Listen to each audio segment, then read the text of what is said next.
Hello everyone, SableyeVGC here and welcome back to the channel. Last night we managed to get top 8 out of a 132 person tour, which feels really good. It's a good start to the Regulation E metagame. We're not going to waste anybody's time. We're going to jump straight into the team right now. And you guys can see it on the screen. We did manage to do it with SINISTCHA right now, but let's jump over to the team builder. So we're going to start things off. We're going to start with the Landorus. The full team's on the screen for you guys. Of course, guys, paste will be down below, so no need to go like frantically typing out these EVs and stuff. Paste will be down below for you guys. But anyways, we're going to start with Scarlet Flutter Mane. This was kind of where I wanted to start this team, and it just felt like the logical start. You know, I did that core video a while back, and I was like, Landorus, Flutter Mane, it's going to be a good core. They cover each other so well, so here we are. And just Choice Scarf Lando, guys, is incredible right now, and it feels so much better than any other Lando I've tried to use. Strictly because I'm outpacing the Chien-Pao.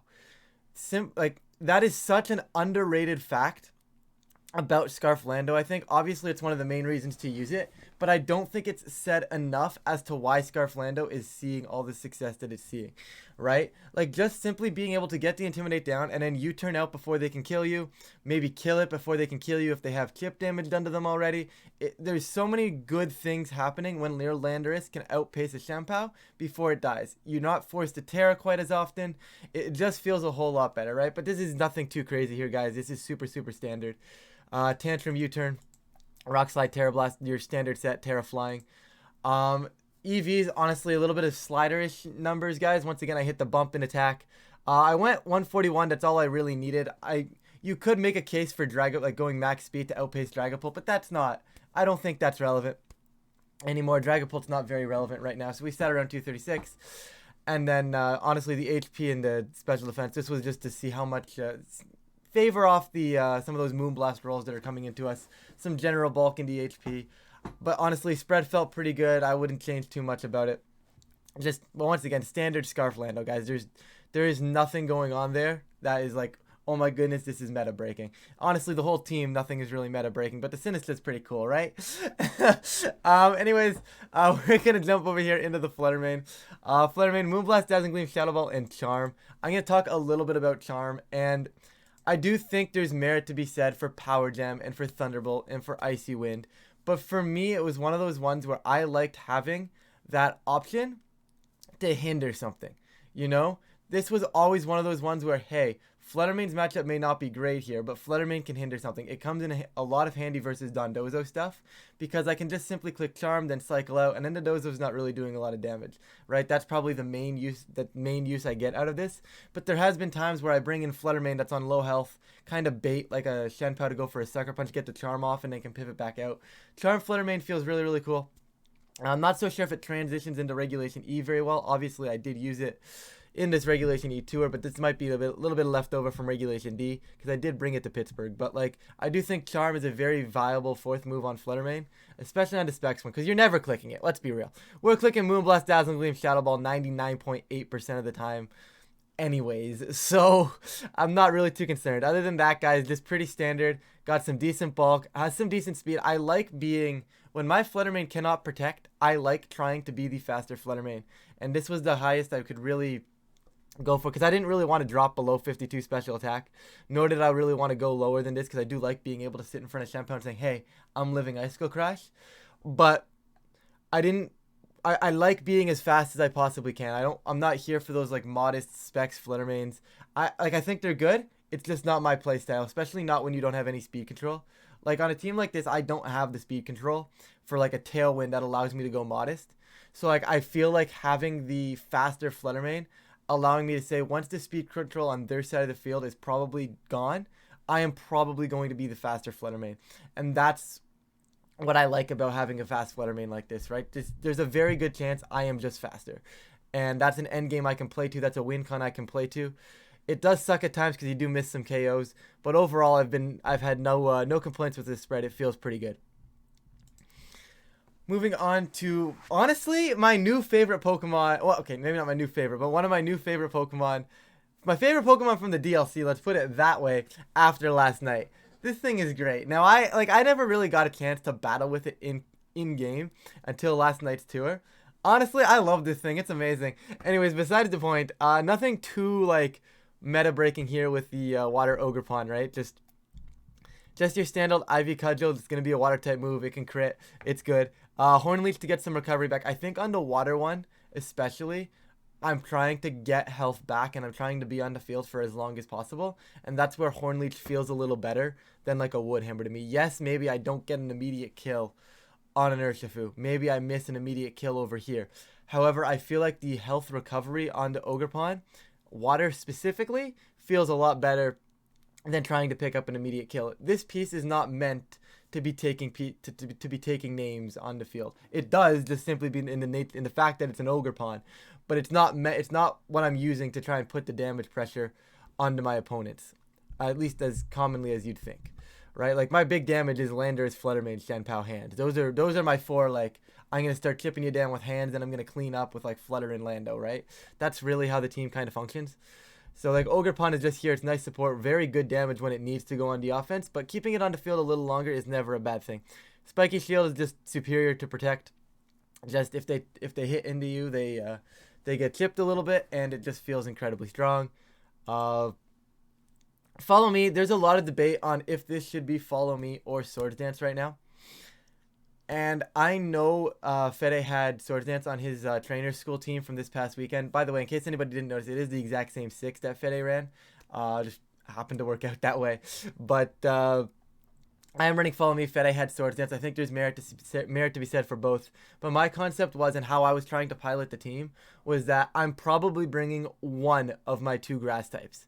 And by only bringing one of them, it felt like I always wanted to have the chance to redirect something away from my partner and just scaring Urshifu, right? Because like if I can't force Urshifu into me, what's really the point? Because they can just ignore me. So being able to scare them into thinking I'm going to force them into me allows me to play around those water Ursh a whole lot better, and actually being able to follow me sometimes too, right? Like if I have Flutter Mane Ogerpon and they have a Scarf Urshifu and I can't follow me, they can just kill Flutter Mane. There's nothing I can do. So the follow me felt pretty vital to me on this team, at least the way I was piloting it. But Swords Dance is a very cool option if you wanted to mix that up.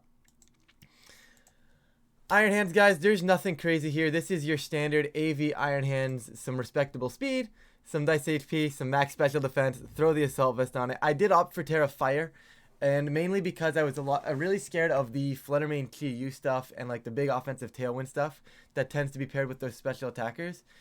So having Iron Hands, being able to just sit in front of Flutter Mane Chi-Yu, click Heavy Slam into one, Drain Punch into the other, it just felt like the correct Terra type, right? We already have our SINISTCHA with Rage Powder for the Urshifus. We have our Ogerpon with Follow Me for the Urshifus. We can kill the Urshifu with Flutter Mane, right? We have answers to the Ursh, so I was perfectly fine going Terra Fire right there.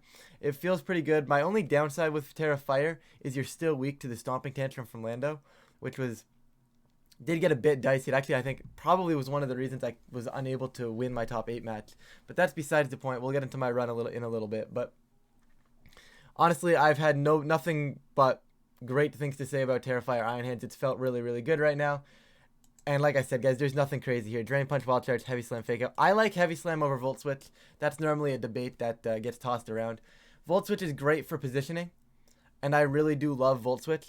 However, sometimes it's like just being able to pressure things feels so much better than Volt Switch to me, right? Like being able to say, hey, I'm going to Heavy Slam your Flutter Mane to death right now unless you're killing me or switching out, is incredibly strong for this team, because it's like, hey, well, you're going to trade a Flutter Mane here. I'll take it every single day of the week, because especially I can just go Terra Fire.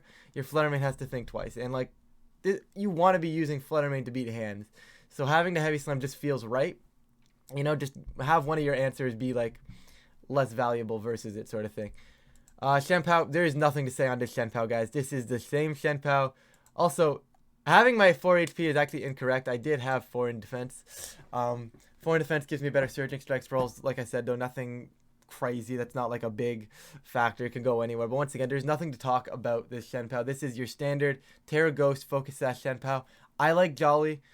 I like what I get from the Jolly Chien-Pao. The way I'm using this piece, I like Jolly. I'm not a huge fan of Adamant. I think Adamant is incredibly strong if you have the right form of speed control. The way I'm piloting this team and the way my team ended up rounding off, there is no reason for me to be Adamant. I think being faster than things is incredibly, incredibly important for this Chien-Pao on this team. Yes, I lose some damage, but I also lose damage if I just get none of it off if I go adamant. So, you know, it just feels good to be offensive like this. I could make a case for Ice Spinner because right now the Psy Spam Trick Room matchup is really, really difficult. However, I went for Icicle Crash because Spiky Shield is annoying, and I really didn't want to have to make those calls on whether or not I needed to get around a Spiky Shield or not. So Icicle Crash was just a safe way to launch attacks into Ogerpon and into Rocky Helmets without necessarily risking losing my Sash, is kind of the concept there. But you could easily go Ice Spinner if you're okay playing around that. That is more than valid. But like I said, nothing too much to say here, just good old-fashioned standard Chien-Pao. Now it's time to Matcha Gotcha. Okay? And honestly, I wasn't sure about SINISTCHA going into this tournament. I wasn't convinced, guys. In fact, I might still not be convinced, but it did a lot of good things yesterday. And, like, it felt pretty good whenever I wanted to bring it. Like, it was moving. You know, the Rocky Helmet felt good. It just gives me that secondary mode to get around some things, right? Like those physical teams, like the Iron Hands, the Landorus, sometimes the Urshifu, you know, just those primarily physical teams. And you can bring SINISTCHA into it and you can just sit in front of them. You get Matcha Gotcha, you make them risk burns. You get Strength Sap to heal on back up. You get Rage Powder to redirect them into you while you keep the rest of your team alive. And I have Trick Room. I have Trick Room strictly off the fact that, like I said, my team didn't have that speed control. So having the Trick Room here, I could, in theory, lead Iron Hand SINISTCHA into like the Tailwind stuff, go like fake out Trick Room, and I'd be in a spot where I can now sweep because they're going to try and get Tailwind up. Or I force them to think twice about setting the Tailwind. They don't set the Tailwind. I Wild Charge their Torn. No Tailwind for you. And all of a sudden I'm in an incredible spot. Right? And that feels pretty good as well, right? But the spread isn't too crazy here, guys. I believe this is the jump. Yeah. That's the jump in special defense on the Calm Nature. My defense and my HP allow me to live Surging Strikes less than half, which feels really good, like Terra Water Adamant Surging Strikes, I believe. I believe it was Terra Water 156 Adamant Surging Strikes was half of the, did less than half to me, which is incredible, right? And just, that's what you want, right? I want this Urshifu to come into me as often as it possibly can, right?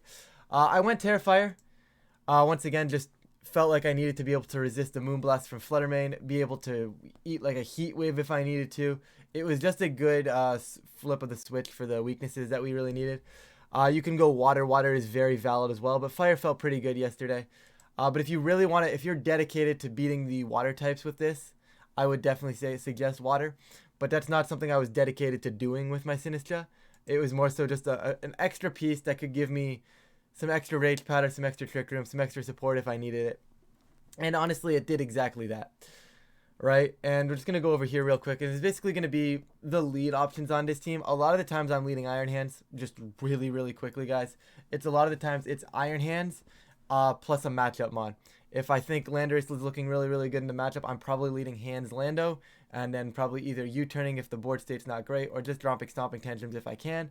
Otherwise, I can go Hands Flutter Mane. Also feels really, really good. I actually did a lot. I just straight up led Iron Hands, I think, like 90% of the time yesterday. That's pretty much the lead option. When in doubt, lead the Hands. You can't. The only thing you really can't lead it into is like anti-Iron Hands. Like if they have like a Lando Synod, like I probably wouldn't want to lead it versus my team. But I would still probably lead it versus my team anyways, just because it's so good, right? Like if the position looks bad, I can fake out one, cycle in my other slot to make the position look a bit better, and then I have Iron Hands that can switch right back out into my own Lando again if I really wanted to. Like leading Iron Hands just feels broken with this team, so you know what? That's what we're gonna do there. So you guys can see all the teams right here on Limitless. We'll take advantage of that. Take advantage of the Limitless platform right here. So the first game, round one, there was an Urshifu. Honestly, it felt pretty good to me. Just I had to cycle around, use my positioning. The Goth was a little scary, but the way they were playing, they played really passive by bringing Gothitelle and Amoonguss in game 2. And once I dealt with anything that was going to deal the damage, it felt really, really easy just to close out. Like, I was just like, oh, it's fine. I can just close that out, no problem. Game 2 was a lot trickier. Or round 2, I should say, was a lot trickier. It was Terra Speed, it was speed boosting Roaring Moon. And because of that, they had the breaking swipe and they had the tailwind support for the rest of their team. And it was really, really intense because I had to try to find a way to get rid of the Roaring Moon because I had to get rid of Roaring Moon because otherwise they're going to set Tailwind up and the rest of their team is still going to sweep my team without losing to the rest of their team. You know, I had to stop them from getting Tailwind up, but I had to let them get Tailwind up because I had to balance like them giving them Tailwind and taking out their pieces. Really, really difficult matchup. Managed to take the window, which was great. And we move on from there. Round 3, we played Rushiel or Conkeldonk, who everybody may have noticed has been sweeping these tours with the 222 Dozo variant that we see on our screen right there. Shout outs to Rushiel, though. Great guy. And honestly, fun podcast to host with them. I do have a podcast with Rushiel and Tom Hayden as well. So definitely feel free to check that out. Yes, a little bit of self-promotion. Why not? Throw it in there. Links will be in the description. But after that, we move on to Rick, and honestly, I felt pretty confident going up against this Bramblegast. Like, there wasn't crazy amounts of things going on here. It was a Fire Ogerpon, which made it a little bit more difficult. Like, Fire Ogerpon plus Tailwind is pretty scary for this team. However, with the Scarf Urshifu, I was able to cycle around, use my what's it called? Use my Ogerpon to make them not lock into the water move, and at the end of game 2, I managed to lock them into CC, and my Flutter Mane cleaned up the game because they were permanently stuck into close combat, and Flutter cleaned the game from there, which felt really, really strong. And then round 5, we played just a straight up balance mirror, and honestly, when you give me a balance mirror, I feel incredibly comfortable in these kinds of sets. It was, I'm trying to force you to Terra early, because once Terra is a problem for balance because you can't effectively plan your entire game because you don't know when or where they're going to Terra. So if you can kind of try and force them to Terra early, bait their Terra out a little bit earlier, once you can kind of force a game plan onto them, your positioning becomes so much easier. So I felt like I cleaned that up in pretty fast fashion, got a lot of turns right in game 1, got a good chunk of early turns right in game 2, and it just kind of piloted from there. The balance mirror felt good. Then we're waiting for our winning in. And I was talking about standings, and I'm like, I don't want to play Trick Room. And this is what I pull, okay? This team is absolutely terrifying, okay? Like, this team is terrifying, guys. Like, it is Terrafire Gallade. It is committed to the Trick Room. And I'm going to be honest, I fully don't understand how I win this one. I got a lot of calls right. Indeedee being only Psychic. Let's see if I can pull up the team list. Indeedee being only Psychic really, really helped because I left the Indeedee on the field. And my concept of leaving Indeedee on the field was I can leave Indeedee on the field, get some damage onto everything, and then switch out into Chien-Pao. And it's a safe switch, and because I cannot lose Chien-Pao on the switch in that turn since they cannot double up into me safely. And because of that, that felt incredible. So I was able to get the switches in. I actually got a good chunk of calls right. I got a Strength Step off onto Gallade. I got my Chien-Pao into a Psycho Cut. It felt really, really good, and I just managed to get out the game. I probably lose game 1. I believe I think they messed up the. They were supposed to bring in Indeedee first in the end game. Instead, they brought in. I think it was the Bonnet. Was it the Bonnet first? They brought something in that they shouldn't have brought in first, and it was. That's what ended it there. But honestly, then we move on to top 16, and another incredibly cool team, right? Like Politoed Ludicolo. Like that was not on my radar. Like I was happy to see the Politoed Ludicolo. Honestly, it really, really fun set to play in. Just an all-around fun set. By the way, guys, if you are interested in checking out these sets, my entire VOD is still up on my Twitch channel. If you want to see how any of these sets actually like fully played out. But really, really cool set here. Had a ton of fun with this one. Came down to, I believe, me getting a crit on the Goldengo. I don't know if it mattered, but it definitely made the end game sealed, right? And then they helping handed their Sucker Punch, and it looked like it was going to be a damage roll, and my Ogerpon lived on like 4 HP. It was just a really good set of Pokemon, and I thoroughly enjoyed the set there. So definitely really, really hyped. So definitely, honestly, I'd say go check that one out. It was fun. Because when are you going to see Politoed Ludicolo again, you know? It's just fun to see these kind of cores. And then top 8, which was the inevitable end of my run. And it's just unfortunate, right? Because